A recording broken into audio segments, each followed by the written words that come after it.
कहते हैं इश्क ना उम्र देखता है ना समय देखता है। इश्क तो बस दिल की बात को सुनता है और दिल की बात को मानता है। एक लड़का जो अपने घर से शहर पढ़ाई के लिए आता है और अपनी ही टीचर को दिल दे बैठता है। टीचर भी लड़के को दिल दे बैठती है। दोनों एक दूसरे को बेहद प्यार करने लगते हैं। इसी बीच एक प्रोफेसर जो उस अध्यापिका के जिंदगी में आता है और फिर कुछ ऐसा होता है कि एक दिन एक कत्ल हो जाता है और उस कत्ल की जब हकीकत लोगों के सामने आती है, पुलिस उस कत्ल का पर्दाफाश करती है, तो एक ऐसी हकीकत सामने आती है जो बेहद ही शर्मसार कर देने वाली होती है। आज कहानी उसी छात्र, अध्यापिका और उसी प्रोफेसर की है। तो नमस्कार, प्रणाम, मैं आपका अपना विशु राय हाजिर हूँ विशु वारदात तक की एक और नई कहानी के साथ। आज की कहानी शुरू करें उससे पहले जितने भी हमारे प्यारे भाई बहन साथी चैनल पर नए आए हैं, चैनल को सब्सक्राइब करें। जुड़े विशु वारदात तक के इस छोटे से परिवार से अपना प्यार दें, अपना सपोर्ट दें। आते हैं आज की कहानी पर। आज की जो मैं कहानी आपके लिए लेकर आया हूं, यह कहानी रोंगटे खड़ी कर देने वाली है। राजस्थान के अजमेर में एक लड़की जिसका नाम कीर्ति रहता है। कीर्ति कॉलेज में पढ़ाई कर रही थी, घर से दूर, माँ बाप से दूर कॉलेज में पढ़ाई कर रही थी। इंग्लिश की छात्रा रहती है, इंग्लिश यानी कि एमए से इंग्लिश कर रही थी। अब जैसे ही उसकी पढ़ाई खत्म होने वाली होती है, इसी बीच उसकी मुलाकात होती है एक सूरज नाम के लड़के से। अब जैसे ही सूरज नाम के लड़के से उसकी मुलाकात होती है, दोनों की दोस्ती हो जाती है और दोस्ती इस कदर आगे बढ़ती है कि दोनों की आंखें चार होती है और दोनों एक दूसरे को प्यार करने लगते हैं। अब धीरे धीरे प्यार इस कदर आगे बढ़ता है कि दोनों लिव इन रिलेशन में एक ही कमरे में रहने लगते हैं। अब दोनों जब एक ही कमरे में एक दूसरे के साथ रहने लगते हैं, तो एक दिन लड़की जो है प्रेग्नेंट हो जाती है और जब प्रेग्नेंट होती है तो सूरज अपनी प्रेमिका कीर्ति के साथ शादी कर लेता है, लव मैरिज कर लेता है। वो अभी कोर्ट में 2012 में दोनों कोर्ट मैरिज कर लेते हैं। कुछ साल और गुजरता है। अब उन दोनों के बीच, सूरज और कीर्ति के बीच में एक लड़की का जन्म होता है। एक लड़की भी अब उनके घर आ जाती है। दोनों घर से दूर, अपने परिवार से दूर एक कमरा लेकर किराए का अजमेर में ही रहते हैं। दोनों एक दूसरे के साथ जीवन व्यतीत करते। सब कुछ अच्छा चल रहा था। धीरे धीरे लड़की बड़ी होती है। अब लड़की धीरे धीरे 8 से 9 साल की हो जाती है। लड़की का एडमिशन एक बहुत ही अच्छे स्कूल में होता है और लड़की भी अब अच्छे से पढ़ाई करने लगती है। इंग्लिश मीडियम स्कूल रहता है। खर्च भी, फीस भी ज़्यादा रहती है लड़की की। और जो सूरज रहता है वह बैंक वगैरह का काम किया करता था। कुछ दिनों बाद सूरज के पास एक व्यक्ति आता है। कुछ पैसे उससे उसने उधार लिए थे और उसे एक चेक देता है। अब इसी तरह वह कई लोगों से पैसे उधार लिए थे और बैंक के काम के लिए वह इधर उधर के कामों के लिए कई लोगों को चेक देता है। और जब लोग चेक को बैंक पर लेकर जाते हैं तो बैंक में चेक बाउंस हो जाता है, यानी कि उसमें एक भी पैसा नहीं रहता है। अब धोखाधड़ी के केस में वह जाकर जो भी, जिसको भी उसने पैसे दिए थे, यानी कि चेक की लेन देन की थी, अब वह पहुंचते हैं पुलिस थाने और जाकर उसके नाम से एफआईआर करा देते हैं। एफआईआर होने के बाद अब पुलिस उसे, सूरज को, पूछताछ के लिए गिरफ्तार करती है। गिरफ्तार कर पूछताछ करती है तो पता चलता है कि सूरज के पास एक भी पैसे नहीं थे और सबको धोखे में रखकर लोगों के साथ धोखाधड़ी कर रहा था। अब पुलिस उसे गिरफ्तार कर अजमेर के एक जेल में डाल देती है। अब इस बीच जो कीर्ति रहती है उसका खर्च चल नहीं पा रहा था। अब वह एक कोचिंग में जाकर एक इंग्लिश स्पीकिंग कोर्स के तौर पे अध्यापिका बन जाती है और लोगों को, छात्रों को, छात्राओं को इंग्लिश सिखाने का काम करने लगती हैं। अब उससे थोड़े बहुत उनको पैसे मिल रहे थे। अब कीर्ति का जीवन किसी तरह चल रहा था। इसी बीच अजमेर का ही रहने वाला एक लड़का विवेक उसी कोचिंग में इंग्लिश स्पीकिंग कोर्स करने के लिए आता है, इंग्लिश सीखने के लिए आता है। और वह जो क्लास टीचर उनकी होती हैं वह कीर्ति ही होती हैं। कीर्ति जो कि सुंदरता की बेहद धनी थी, उनसे सुंदर आसपास कोई लड़की नहीं थी। 9 साल की बेटी होने के बाद भी कीर्ति बेहद सुंदर और जवान दिखती थी। अब कुछ दिन बाद कीर्ति घर जा रही थी और रात काफ़ी हो जाती है। कोई वाहन नहीं मिल रहा था तो वह इधर उधर देख रही थी। तभी विवेक अपने मैडम कीर्ति के सामने अपनी बाइक लेकर आता है और कहता है कि मैडम आइए, मैं आपके कमरे तक मैं आप छोड़ देता हूँ। मैडम बिलीफ लेती हैं विवेक का और विवेक के साथ चली जाती हैं, बातचीत करने लगती हैं। बातचीत करते करते न जाने कब घर आ जाता है और विवेक मैडम की बातों में मस्त रहता। मैडम को घर छोड़ता है, मैडम घर बुलाती हैं लेकिन वो अंदर नहीं जाता है, बोलता है मैडम मुझे लेट हो रहा है, मुझे अपने कमरे पर भी जाना है। अब वह कमरे पर चला जाता है। फिर अगले दिन जब वह विवेक अपने कोचिंग जाता है और मैडम से मुलाकात होती है तो पढ़ाई कम और मैडम से बातें ज़्यादा करता था। अब धीरे धीरे मैडम का भी दिल जो है विवेक में लगने लगता है। एक दिन मैडम को कुछ पैसों की ज़रूरत रहती है तो कहीं से विवेक को पता चलता है कि इनके पति जेल में हैं और इनके पास पैसे नहीं हैं, आर्थिक स्थिति काफ़ी कमज़ोर है। विवेक काफ़ी अच्छे घर का लड़का रहता है, उसके पास काफ़ी पैसे रहते हैं, तो अब पैसों से ही कुछ पैसे मैडम को उधार देता है। अब इस पर मैडम विवेक से काफ़ी इम्प्रेस होती हैं। पहले तो पैसे लेने से मना करती हैं लेकिन विवेक कहता है मैडम इसे कर्ज समझ कर रख लीजिए, कुछ दिनों बाद लौटा दीजिएगा जब भी आपके पास होगा। अब कीर्ति मैडम काफ़ी इम्प्रेस होती हैं और धीरे धीरे उसके कीर्ति मैडम के दिल में विवेक की जगह बनने लगती है। कुछ समय और गुजरता है। अब मैडम विवेक के साथ काफ़ी अच्छी मैडम की दोस्ती हो जाती है। दोनों एक दूसरे के बहुत ही गहरे दोस्त हो जाते हैं। अब दोनों एक दूसरे के साथ घूमना फिरना, आए दिन बाइक से विवेक मैडम को लेकर कोचिंग आता और कोचिंग से लेकर घर भी जाता। मैडम के घर भी कई बार वह रुकता, खाना पीना खाता और सो भी जाता। दोस्ती अब इस कदर बढ़ जाती है कि धीरे धीरे मैडम भी अब विवेक के साथ उठना बैठना पसंद करने लगती हैं और अपने दिल में बसा लेती हैं। अब उसे चाहने लगती हैं। एक दिन विवेक भी मैडम से कहता है कि मैडम आप शादीशुदा हैं, फिर भी एक बात मुझे आपसे कहनी है। मैडम मुस्कुराते हुए पूछते हैं कि कहो क्या कहना चाहते हो। विवेक कहता है मैडम मैं आपको चाहने लगा हूँ, मैं आपको बहुत प्यार करता हूँ और आप मुझे बहुत अच्छी लगती हैं। मैडम कहती है कि चाहने तो मैं भी लगी हूँ, मैं भी तुम्हें बेहद प्यार करने लगी हूँ और मेरा जो पति है वह फ्रॉडगिरी के केस में जेल में है। अब मैं तुम्हें इस कदर चाहने लगी हूँ कि मैं तुम्हारे बिना रह भी नहीं पा रही हूँ। अब विवेक भी मैडम से प्रपोज करता है और कहता है कि मैं भी आपके साथ रहना चाहता हूँ। अब मैडम और विवेक घूमने के लिए एक शहर जाते हैं और शहर में जाकर कुछ शॉपिंग करते हैं जिसका पेमेंट भी विवेक करता है। हजारों की शॉपिंग करने के बाद विवेक मैडम को लाकर अपने कमरे पर लेकर जाता है और मैडम के साथ कुछ समय गुजारता है। रात होने लगती है। उधर उनकी 9 साल की बेटी घर पर कमरे पर अकेली थी। वो अपने माँ को फ़ोन करती है कि माँ कब तक आओगी। मैडम बोलती है कुछ देर बाद मैं घर आ जाऊँगी। रात करीब 9 बज रहे थे। बेटी घर पर अकेली थी और इधर मैडम अपने नए प्रेमी अपने छात्र विवेक के साथ प्यार भरी बातें कर रही थी। बातचीत करते करते अब उसके कमरे में विवेक के साथ उनकी न जाने कब आंखें लग जाती हैं और दोनों एक दूसरे के साथ सो जाते हैं। कुछ देर बाद जब मैडम की आंखें खुलती हैं तो मैडम देखती हैं कि लेट काफ़ी हो चुका है। विवेक अब बाइक स्टार्ट करता है और विवेक मैडम को ले जाकर घर छोड़ता है। उस समय रात के 12 बज रहे थे। अब लड़की पूछती है कि मैम मम्मी इतनी देर कहाँ हो जाती है।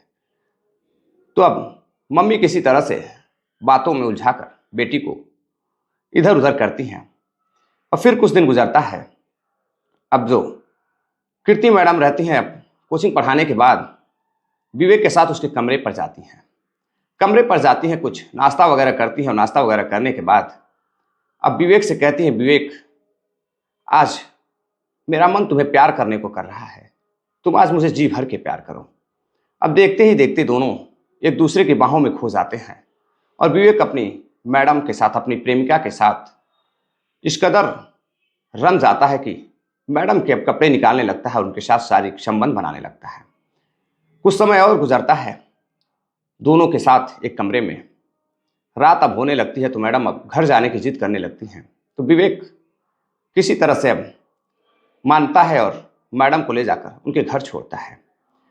कुछ दिन और दोनों साथ में गुजरते हैं। तभी मैडम का जन्मदिन आ जाता है। कीर्ति कहती है कि आज मेरा जन्मदिन है, तुम मुझे आज कहाँ लेकर चलोगे और क्या गिफ्ट करने वाले हो। लड़का कहता है कि मैडम, लड़का कहता है कीर्ति आज मैं तुम्हें वो गिफ्ट दूंगा जो मेरा सबसे पसंदीदा चीज़ है। अब रात होती है। वह कीर्ति और कीर्ति के बेटी को लेकर रेस्टोरेंट जाता है। वहाँ वह केक काटते हैं, पार्टी करते हैं। पार्टी करने के बाद जब लड़की पूछती है कि मम्मी ये जो तुम्हारा छात्र है विवेक कि आज तुम्हें क्या गिफ्ट करने वाला है। तो कीर्ति कहती है देखो आज यह क्या गिफ्ट देने वाला है। अब लड़की को पता नहीं था कि दोनों प्रेमी हैं, प्रेमी प्रेमिका हैं। विवेक अपने बैग से एक बॉक्स निकालता है, उसे खोलने के लिए कहता है। जब कीर्ति उस बॉक्स को खोलती है तो देखती है उसमें एक बहुत ही महंगा आईफोन पड़ा हुआ था। वह देखने के बाद सन्न रह जाती है और विवेक को गले लगा लेती है और कहती हैं कि विवेक मुझे नहीं पता था कि तुम मुझे इतना महंगा गिफ्ट करने वाले हो, तुम मुझे कितना प्यार करते हो। अब दोनों को एक दूसरे की बाहों में देखकर लड़की भी शर्मा जाती है। वो समझ जाती है कि दोनों का कुछ ना कुछ तो चक्कर चल रहा है। अब वहां से कीर्ति अपने कमरे पर जाती है और साथ में विवेक को भी लेकर जाती है। दोनों रात भर एक ही कमरे में रहते हैं। कुछ दिन और गुजरता है। अब विवेक मैडम के साथ लिव इन रिलेशन में उन्हीं के कमरे पर रहने लगता है। लड़की को भी कोई एतराज नहीं रहता। लड़की अलग कमरे में रहती है और लड़का अपनी प्रेमिका के साथ, कीर्ति के साथ उसी के कमरे में रहने लगता है। धीरे धीरे दोनों एक दूसरे के आगोश में खोते चले गए। एक दिन विवेक अपनी प्रेमिका को लेकर मार्केट जाता है तो वहां पर वह देखता है कि टैटू गोदने वाला एक व्यक्ति एक लड़की के हाथों पे टैटू बना रहा है। तो अब प्रेमिका अपनी कीर्ति से कहता है कि मैं भी चाहता हूं कि मैं भी तुम्हारे नाम का टैटू बनवा लूं। कीर्ति कहती है तो बहुत अच्छी बात है, चलो हम दोनों एक दूसरे के हाथों पर एक दूसरे के नाम का टैटू बनवाते हैं। अब वह एक दूसरे के हाथों पर एक दूसरे के नाम का टैटू बनवाते हैं और फिर वहां से घर चले जाते हैं। कुछ दिन और गुजरता है। अब विवेक के पास पैसे खर्च हो जाते हैं, पैसे नहीं बचते हैं। मैडम अब विवेक से कुछ पैसों की मांग करती है तो विवेक कहता है अभी इस महीने घर से पैसा आया नहीं है, कुछ मजबूरियां हैं, कुछ दिनों में पैसे आ जाएंगे। अब इसी बीच जब उस महीने पैसे नहीं आता है, विवेक के पास भी पैसे कम आने लगते हैं। तो कीर्ति क्या करती है कि एक कॉलेज में पढ़ाने के लिए जाती है। वहाँ एक प्रोफेसर जिनका नाम अनिल रहता है, उनसे उनकी मुलाकात होती है। अब प्रोफेसर भी बहुत ही जवान रहता है, हैंडसम रहता है। उसकी उम्र 34 साल रहती है। अब अनिल की बातचीत होती है, दोनों की दोस्ती भी हो जाती है। बातें जाते दोनों एक दूसरे के बहुत अच्छे दोस्त हो जाते हैं। अब इस कदर दोस्ती बढ़ जाती है अनिल की कि अनिल अब कीर्ति के कमरे पर भी आने लगता है। जब भी विवेक बाहर जाता, कीर्ति अपने कमरे पर अनिल को बुलाती और अनिल के साथ समय व्यतीत करती। उधर उनकी 9 साल की बेटी स्कूल में होती। अब धीरे धीरे अनिल भी कीर्ति को चाहने लगता है और दोनों एक दूसरे से शादी करने की बात भी करने लगते हैं। तभी विवेक, जिसके साथ कीर्ति भी घूमा करती थी, बेहद मोहब्बत करती थी, एक ही कमरे पर लिव इन रिलेशन में रहते हैं। एक दिन रात को विवेक कहीं से बाहर से आता है तो वह देखता है कि कमरे पर कोई है। जब कमरा खटखटाता है, दरवाज़ा खटखटाता है, दरवाज़ा खोलती है कीर्ति तो देखता है कि अंदर उसके साथ एक व्यक्ति बैठा हुआ है और वह देखकर सन्न रह जाता है। कीर्ति से पूछता है कि यह कौन है। तो बोलती है कि प्रोफेसर साहब हैं, मेरे ही कॉलेज में पढ़ाते हैं और मुझे छोड़ने के लिए कमरे पर आए थे, तो हम लोग बैठकर बातें कर रहे थे। अब विवेक को कुछ शक होने लगता है और विवेक वहाँ से गुस्सा होकर अपने कमरे पर चला जाता है। अब अपने कमरे पर चला जाता है, फ़ोन को बंद कर देता है। तो कीर्ति प्रोफेसर साहब को उनके घर भेजती है और फिर उसके कमरे पर जाती है और उसे समझाने की कोशिश करती है, बातचीत करती है। कहती है मैं तुम्हें इतना प्यार करती हूँ, मैं किसी और के साथ कैसे जी सकती हूँ। विवेक कहता है मुझे अब विश्वास नहीं रह गया है जो कुछ मैंने देखा है, कमरा बंद करके कौन सी बातें होती हैं। अब वह परेशान होने लगता है। फिर कीर्ति उसे विश्वास दिलाती है कि आज के बाद वह प्रोफेसर को कभी अपने कमरे पर नहीं बुलाएगी और ना ही उससे बातें करेंगी। फिर धीरे धीरे एक समय बीतता गया। एक दिन वह फिर से कमरे पर जाता है तो देखता है कि कमरे पर फिर से प्रोफेसर आया हुआ है और दोनों बैठकर बातें कर रहे हैं। यह देखकर वह काफ़ी गुस्सा होता है और कीर्ति को घूरते हुए वहाँ से फिर से वह अपने कमरे पर चला जाता है। दरअसल वह रिविलिनेशन में कीर्ति के साथ रहता था, लेकिन उसका अलग एक कमरा भी था। अब उस कमरे पर जहाँ वह पहले रहता था चला जाता है। फिर से फ़ोन करती है कीर्ति और मनाने की कोशिश करती है, लेकिन वो मानने को तैयार नहीं था। कुछ समय और गुजरता है। अब चाहत इस कदर विवेक की थी कि विवेक उसके प्यार में पागल हो गया था। वह कीर्ति को फ़ोन करता है और कहता है कि आज से तुम मेरे साथ रहोगी और मैं तुमसे आज ही शादी करने वाला हूँ। अब इसी बात को लेकर कीर्ति 15 मई 2023 की शाम को विवेक को कहती है कि ठीक है आज तुम मेरे कमरे पर आओ, तुमसे कुछ बातें करनी है।